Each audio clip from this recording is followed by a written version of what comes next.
The Chrysos Heirs, a group of 12 people, prophesized to pluck the core flames from the Titans and eventually trigger the miracle of Genesis, which should restore Amphoreus. The Flame Chasers were a group of heroes and they did perform a similar task. See, there were 12 Hashas of the Honkai, not including the final Hasha, and each have a Hasha core.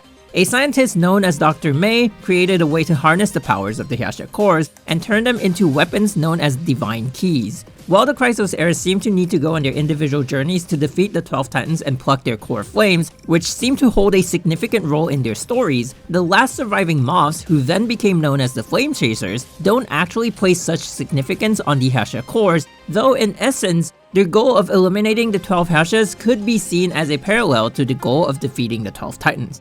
Since Moth will be mentioned frequently, I'll briefly explain. It's an acronym for Myrmidons of Task Force Honkai. Not important. TLDR, they're kinda like the United Nations, but with the sole purpose of protecting humanity against the Honkai. Now, I know what you're saying. Not all the Chrysos Heirs are going to have a direct parallel to the Flame Chasers. While some obviously bear a striking resemblance to their Honkai Impact counterpart, others might seem to be completely new characters. I will, however, try to find the closest match and briefly explain each of the Flame Chasers, match them, and explain why I think the specific Chrysos Heir is their individual counterpart. Also needless to say, but I'll mention anyway, the stories of some of the Flame Chasers can be longer than the story of Honkai Star Rail at its current version, so I'm only gonna mention points that bear similarities to the Chrysos Heirs, and maybe describe the Flame Chaser a little, so if you're a non-Honkai Impact 3rd player, you can at least get a rough impression of them. One of the most obvious is going to be Cypher, whose counterpart is very apparently none other than the 13th Flame Chaser, Pardophilus. And since we're starting from number 13, we'll go in ascending order. Before becoming a Flame Chaser, Pardophilus was known as the Sundown Alley Thief, targeting the rich or bad people and giving to the poor, mostly in the form of supplies. Growing up in Sundown Alley, she hung around the cats most of the time, and even though she was offered a place to stay, she preferred having the freedom of coming and going as she pleased. How she became a volunteer to undergo the metamorph surgery isn't fully explained, but she had originally snuck into the Moth base with the intention of snatching up goods. It seems like she bumped into one of the scientists and, through a misunderstanding, wound up on the operating table to undergo the surgery. Perhaps due to how late she joined the Moths, it's said that the top brass didn't even know of her existence. Since Pardophilus would avoid combat whenever possible and specialized mostly in sneaking and reconnaissance, she probably just hadn't made a name for herself. She also claims to be the weakest Flame Chaser, and her abilities are mostly unknown, though many players have speculated that she might have an undocumented ability to open portals since she was responsible for getting Prometheus to the will of the Honkai during the battle against the final Hasha. She would eventually perish during that battle. Pardo is a playable character and also occasionally appears in the Elysian realm. She treasures money above most things, I guess, and has a cat named Can. Over time, we find out that Can didn't actually exist in the real world, but manifested when Pardo entered the Elysian realm. Gameplay-wise, she was the most versatile and in some situations, the strongest support at the time of her release, and held that title in the Honkai Impact community for many versions. The meme about her was always how she was the weakest Flame Chaser in lore but strongest Flame Chaser in game. From what we've been shown so far, Cypher seems to display many qualities similar to Pardo. She even looks very much like Pardo. However, I wouldn't expect a 1-for-1 in terms of traits and backstory. She possibly wouldn't be the weakest Chrysos Heir, and she might still be a thief, but maybe she'll steal for fun instead of out of necessity? You know, stuff like that. I don't know, I'm not a story writer for Honkai Impact, or Honkai Star Rail. In the Elysian realm, Pardophilus bears the signet of Reverie. Next, number 12 of the Flame Chasers, Hua, better known as Fu Hua. Now, because there are multiple Chrysos Heirs that have yet to be revealed, I can only match this one by process of elimination. The silhouette that to me looks a lot like March 7 is who I think will possibly play a role or have characteristics similar to Fu Hua. Fu Hua is one of the Flame Chasers who survived the previous era. She was tasked with Project Ember, where she was to pass on the knowledge and technology of the previous era to the current era in hopes of accelerating the growth of civilization. Due to the Garuda genes activated by an experimental surgery she had undergone in the previous era, Fu Hua had an eidetic memory. but it was later affected when she was betrayed by her own disciples early in the current era and got brutally wounded, which led to her losing parts of her memory. She was later aided by Auto Apocalypse, who, for his own interest as well, helped her regain some parts of her memory. If the silhouette I'm matching to her truly is March 7's, or at least a character that looks like March 7, this would be a similarity between them. March seems to also have parts of her past hidden from herself, and in her story quest, they use the Matrix of Prescience to try and uncover it. March has also mentioned that the process of creating the 6-phase ice is similar to the dream weaving in Penacony. Fuhua, as the wielder of the 8th Divine Key, also has powers related to creating dreams. Fuhua has had an extremely long life, and has experienced more loss than almost any character in the entirety of Honkai Impact 3rd. Through it all, she has persevered for the sake of humanity and found a new life in the current era. In March's story quest, it seems like someone is trying to protect March from her own past. So I'm thinking there is a possibility she has an extremely painful past, not unlike Fuhua. It is tricky, however, since many people, including myself, think her likeness will be used to design the Marshal of the Xianzhou Alliance. So if this pairing or matching turns out to be true, the similarities would probably lie in the backstory of the character and would probably not be obvious on the surface, if at all. One other point worth noting is that there is a character that looks exactly like Fuhua in Honkai Impact 3rd itself. We know this character as Senti, which is short for the Hyasha of Sentience. TLDR, when the 8th Hyasha, the Hyasha of Sentience, was born, Fuhua's body was somehow picked as the host, but since Fuhua's consciousness was saved by Kiana, she managed to regain control of her body, and Senti lived on as a sort of psychic being, if you will. Why I think this is important is because this Chrysos Heir might be in a similar situation with March, assuming you agree with me that the silhouette looks like March. In the Elysian Realm, Fuhua bears the signet of Vicissitude. Onward, number 11 of the Flame Chasers, Griseo, the youngest of the Flame Chasers. She was put through the metamorph surgery as a last-ditch effort to save her life, after they had saved her from the calamity that took the life of her mother. It was a miracle that she survived the surgery at her young age, and a side effect from it was her picking up personality traits of others simply by being in close proximity to them. She was loved and sheltered by the other Flame Chasers, and seems to have never gone into combat in the previous era, though they had later found out that her paintings had become some sort of mimetic hazard. She can take the colors left behind by others and use them to paint. The painting can then affect the people around it. It is said that a painting that she made from the color left behind by another Flame Chaser, Kalpas, once brought a city to the brink of destruction, though what exactly happened was never described in detail. She was eventually tasked with Project Ark, which, as the name suggests, placed her on a giant spaceship known as the Ark, which contained 3,844 DNA samples of fauna and plant species and 216 human samples, and was capable of creating an entire civilization. While we do get a continuation of Project Ark, that will be a story for another day. The Chrysos Heir that is likely to be a counterpart to Griseo would be none other than Tribi. I had originally thought that she might be a counterpart to a different Flame Chaser, since there are 3 of her and the other Flame Chaser has multiple personalities, but with the drip marketing of Tribi and Maide, it seems like they would bear more similarities to Griseo. It is worth noting that I once thought Herta might actually be a Honkai Star Rail variant of Griseo due to the obsession with paintings, but also Griseo actually has a costume recolor that follows Herta's color scheme. They also bear other visual similarities like the flowers on their outfits. In the Elysian Realm, Griseo bears the signet of stars. Up next, Flame Chaser number 10, Mobius, a scientist with very questionable morals who wanted to transcend humanity and was obsessed with studying the Hyashas. Nothing was beyond her. She experimented on human subjects and even got used to losing them as a result of her experimentation. Despite that, or maybe because of that, she was responsible for a number of major technological advancements that were the backbone of the MOFs, including the metamorph surgery. She was also the creator of Project Stigma, which was vehemently rejected by some of the Flame Chasers and Dr. May, but was eventually accepted as a kind of last resort to save humanity. You see, Mobius believed that humanity did not need to exist in the same form. She believed that we could exist beyond our human bodies. She asked Dr. May if she believed humanity is an unchanging concept. Derived from the power of the 8th Hyasha, Project Stigma was a plan to absorb the entire human race into a shared dream. They would lose their physical bodies, but their consciousness would continue living on in this shared dream where they would be free from the Honkai. This is why it was highly debated on whether this plan was even saving humanity at all. Finally, as the Flame Chasers began to believe that defeating the Honkai might not even be a possibility, the project was given the green light. It was placed in the hands of a Flame Chaser we'll talk about later, but even the enforcer of the project said that this was the worst project of all of them. Physically, Mobius might be one of the Flame Chasers that was greatly affected by the metamorph surgery. She began to age backwards and was seen as immortal. This is why the Mobius we see has the appearance of a child, despite possibly being one of the oldest in the group.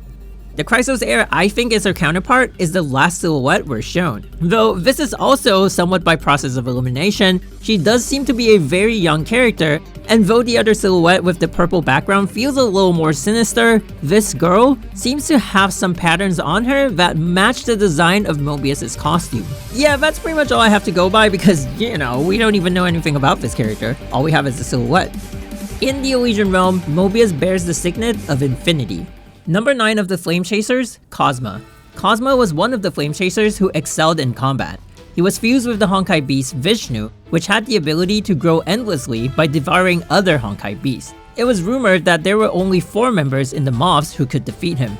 While only a handful of Moths were capable of active Honkai reaction, which is a process where they partially transform into the Honkai beast they were fused with through the metamorph surgery, Cosma was able to take this one step further, turning completely into the Honkai beast. This ability was known as Metamorph Overload. It would seem that he was somewhat ashamed of his true form, and on the battlefield, he would try to drive his allies away and provoke his targeted enemies into secluded parts of the battlefield so he could defeat them in the shadows. He would throw stones at the Honkai beast, then start playing his harmonica to rile them up before showing his true form and devouring them. Cosma knew Griseo's father, Atto, who, before dying on the battlefield, had asked Cosma to take care of Griseo. The emotions Cosma experienced from Atto's death triggered Cosma's Metamorph Overload. Due to the nature of his Honkai beast, Cosma was originally entrusted with Project Arc. However, Griseo, knowing Cosma hates being alone, volunteered herself to go in his stead. Although the idea was initially rejected, Griseo was eventually sent off on the Ark right before the remaining Flame Chasers went to the moon to fight the final Hasha, almost as if to spare her from a gruesome fate, one which Cosma would eventually face as he perished in the battle on the moon. It would seem like the Chrysos Heir who bears similarities to Cosma would be Maide. Not only does he have a beast in the background of the scene that was used to first introduce him, he was also drip marketed with Tribi. Though I can't tell if this was intentional, it would seem like his story would be closely linked to hers, similar to how Cosma and Griseo were close. Whether he'd be a guardian figure to Tribi like Cosma to Griseo, or whether they'd even share a close bond is yet to be seen, but on the surface, this is the vibe they're giving me. In the Elysian Realm, Cosma bears the signet of Daybreak. Number 8 of the Flame Chasers, Sakura. Now, when it comes to the Chrysos Heir's counterpart, this one is a little tricky. See, while Hyacinth does bear some resemblance to Sakura, it's hard to deny that she's almost the spitting image of Sakura's sister, Rin. It's hard to tell how her story would go, but if there are any similarities at all, I'm thinking it would be an amalgamation of both Sakura's and Rin's stories and characteristics. While Rin was known to be a cheerful girl, Sakura was known to be a disciplined and duty-bound person. The sisters shared a close bond, and Sakura's sole purpose in life was to protect Rin from the threat of the Honkai. In cruel irony, Rin would be identified to potentially be the host of the 12th Hasha, and was imprisoned in the Moth base as a precautionary measure. Out of fear, a group of Moth soldiers went rogue and murdered Rin in her cell. As she lay dying, she could hear them celebrating their act of murdering a defenseless girl, which they justified by claiming that they had defeated a Hasha before its manifestation. This sparked intense vengeance within her, which triggered the awakening of her Hasha powers, bringing her back from the brink of death and violently slaying her murderers. During these events, Sakura had actively been trying to reason with the higher-ups to free Rin from herself.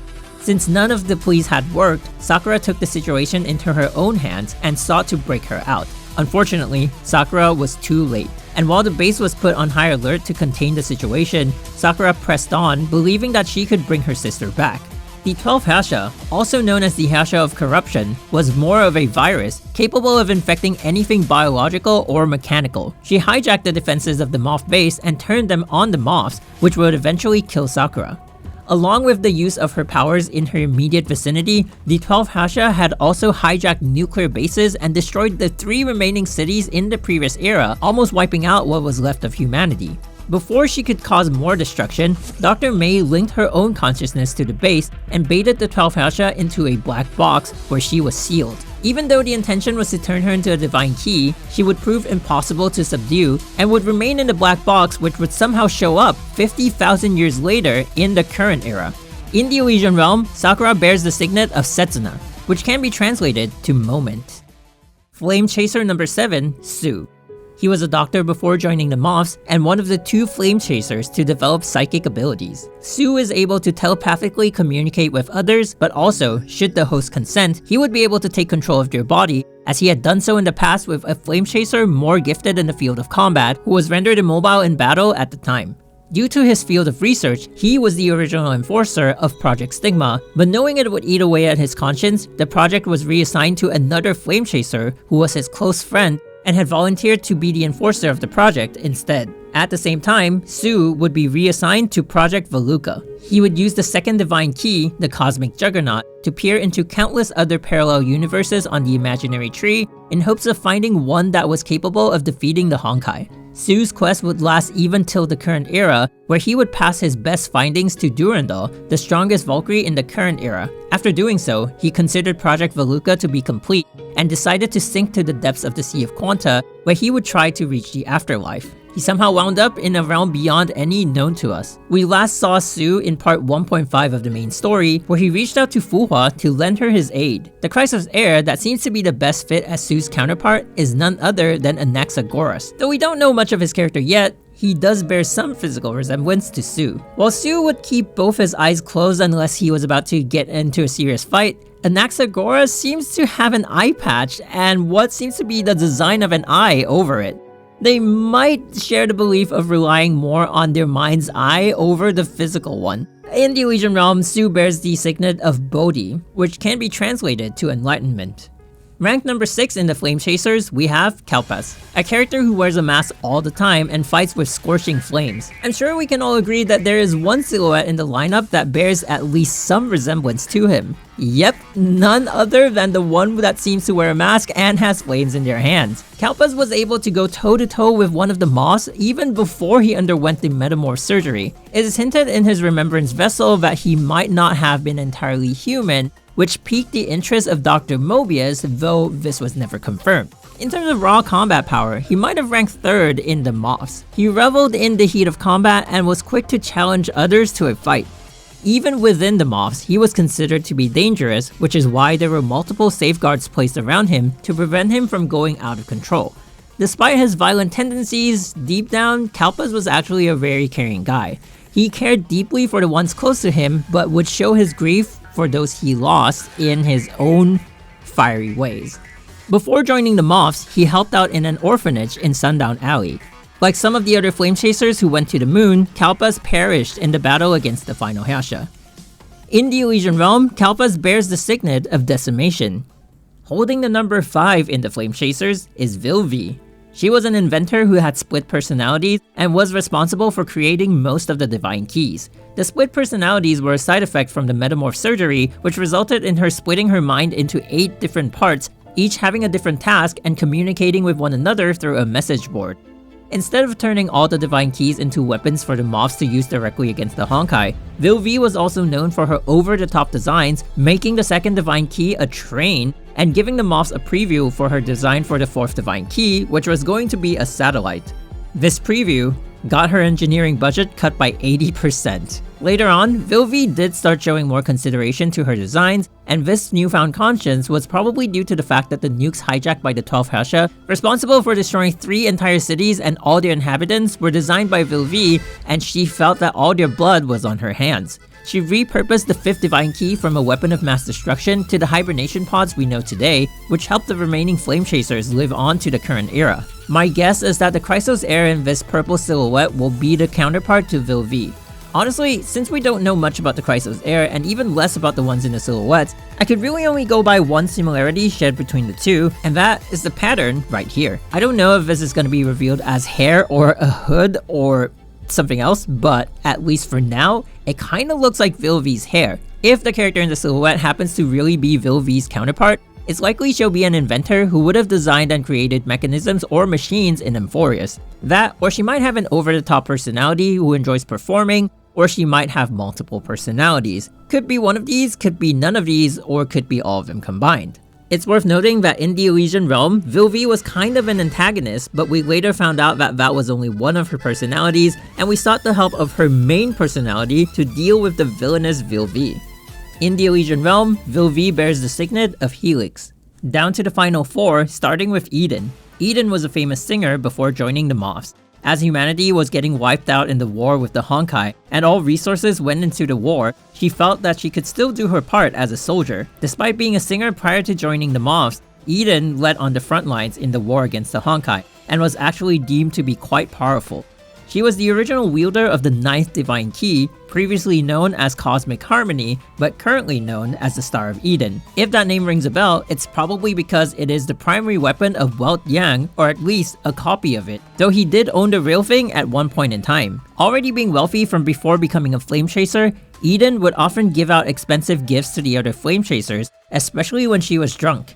When she heard that Mobius was building the Golden Courtyard, later known as the Elysian Realm, Eden stepped in and sponsored the project. Eden was the original enforcer of Project Ember, but she felt like she belonged to the previous era. Even after they managed to disengage from the battle against the final Hasha on the moon, and were about to enter their cryopods to hibernate and awake in the next era, Eden decided that she wanted to live and die with her era, and walked out into Earth as it was crumbling.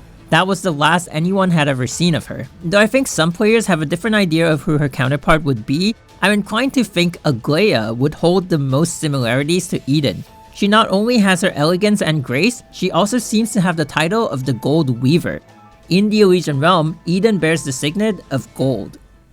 Number 3 of the Flame Chasers, Aonia. The other of the 2 Flame Chasers to awaken psychic abilities, Aonia was a very mysterious character and was also feared by many of the Flame Chasers. She was one of the safeguards for keeping Kalpas in check, and was able to discipline people simply by adding the word please to her sentence. People who were affected by her discipline would then be heavily inclined to follow her words as a directive, almost unable to defy her. The power of her discipline spread beyond the psychological, as it was also able to induce healing over time. Whether this is the body's response to the discipline on a cellular level, or whether it's simply the subject being forced to live healthier and focus on recovery, was not conclusive. She's also able to see snippets of the future and prophesy some future events, even though she had to admit that the future she saw wouldn't always come to pass. In relation to that, she also said that she was able to see threads hanging off people. Though she could see them, she could do nothing to change their trajectory. Unfortunately, even though Aonia means well, she isn't always able to lead everyone to the best outcome, even with her powers of foresight. After the incident with the 12 Hasha, Kalpas found that the soldiers who killed Rin were given a discipline. He questioned Aonia about the discipline, and Aonia said she told them to never give up hope against Honkai, not knowing it would result in them doing what they did. She pointed out that despite her giving Kalpas the discipline to never harm innocents, he still proceeded to kill all 54 soldiers involved in the incident. This is where we learned that if the discipline is not specific to a T, the perception of the person under its influence can greatly affect its results. In the Elysian Realm, Aonia was found in a place known as the Deep End. From Vil V's records, it would seem like the Deep End actually existed in the previous era and not just in the Elysian Realm. It was a kind of prison, seemingly built with Aponia's help, likely to contain her and anyone deemed too dangerous to interact with others. Griseo, after her powers manifested, was put in Aponia's care in the Deep End, where she was free to paint without her paintings affecting anyone else. Though some think Aglaia might be her counterpart, due to Aonia seeing threads of people's destiny, and Aglaia being the Gold Weaver, I personally think Castoris might hold more similarities to Aonia. She shares the same butterfly motif and appears to be quite the mysterious character herself. She also seems to be very calm and somewhat dreamy. In the Elysian Realm, Aonia bears the signet of Discipline.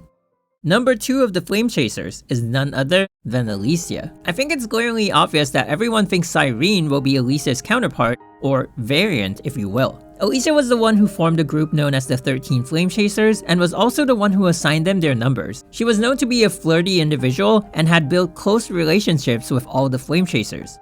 In terms of combat, she was known to only have lost to the number 1 of the Flame Chasers, but Mobius suspected that she was simply holding back. Alisia was also immune to Aonia's discipline. Perhaps due to her peculiarities, over time, some of the mobs had began to suspect that she wasn't who she claimed to be. Throughout the accounts of the previous Flame Chasers, the term Herrscher has been mentioned multiple times. Herrscher is the German word for ruler. As civilization grew, a new Herrscher would be born. They were seen as the enemies of humanity and was what humanity had been fighting against to survive. Alisia, on the other hand, was born an anomaly. She had her own free will and, unlike the other Herrschers, did not require a host to manifest. She simply was. Born with her own free will, she grew to love humanity and decided to fight for them. Towards the end of the previous era, after humanity had lost almost all hope, Alisia decided that they needed a common enemy to bring them together, so they might prepare to face the final Herrscher. She arranged a final banquet and selected a handful of Flame Chasers to attend, most of whom had already known her identity.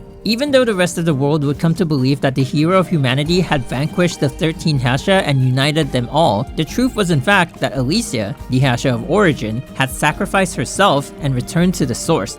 It is said that her actions would eventually allow the Flame Chasers to hijack the will of the Honkai, which would eventually lead to the Herrschers of the current era to be able to fight for humanity. Her actions and sacrifice gave humanity a fighting chance, which is why she's often referred to as Pink Jesus. Though I have yet to have any idea what role Cyrene would play in the story of Amphoreus, I'd say the similarity they share, besides the way they look and the way they sound of course, is the fact that they are different from the other 12 characters in their respective stories. Cyrene doesn't seem to be one of the Chrysos Heirs, and Alisia, while being a member of the Flame Chasers, was not born human like the other 12. This might give us a bit of an insight on Cyrene's backstory, or dare I say, origin.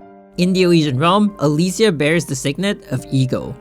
And finally, number 1, the hero of humanity, Kevin.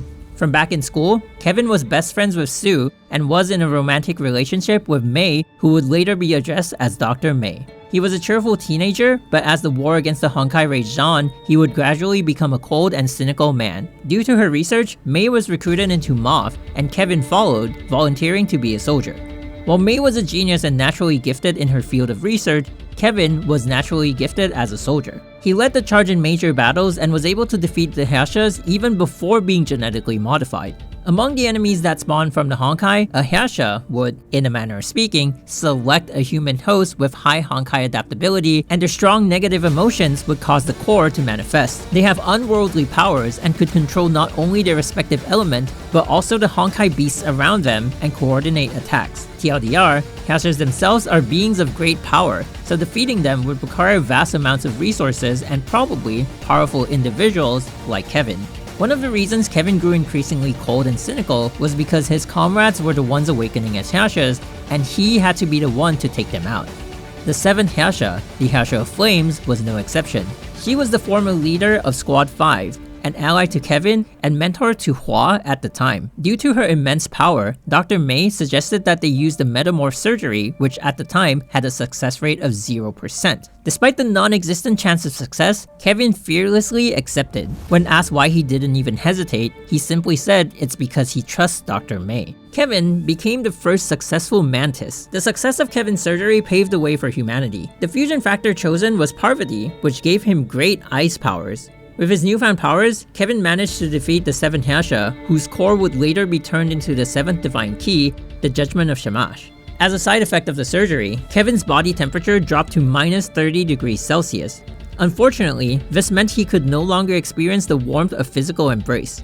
But on the bright side, it made him the only one capable of unleashing the full power of the 7th Divine Key, making him its first and only wielder in the previous era. Now, I could go on about Kevin, but his story is longer than my future, so I'm gonna just add one more detail. Kevin was the enforcer of Project Stigma. He volunteered for it because he knew it greatly contradicted Sue's beliefs. They also knew that the enforcer of this project would have to bear the guilt of turning the entire human race into a dreamlike entity, and he didn't want his best friend to bear that cross. As you might have guessed, the Chrysos Heir that seems to parallel Kevin is none other than Phainon.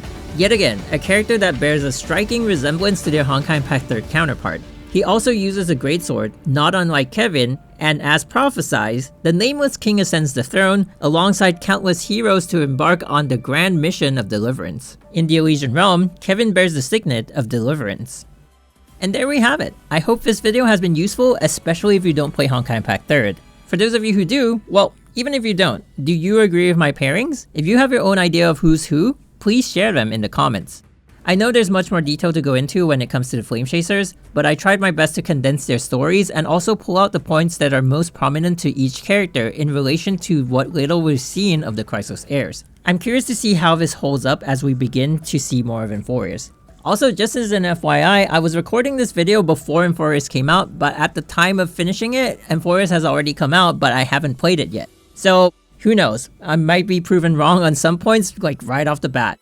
But as always, this has been MG, thank you guys for watching, and I'll see you guys next time. Bye bye.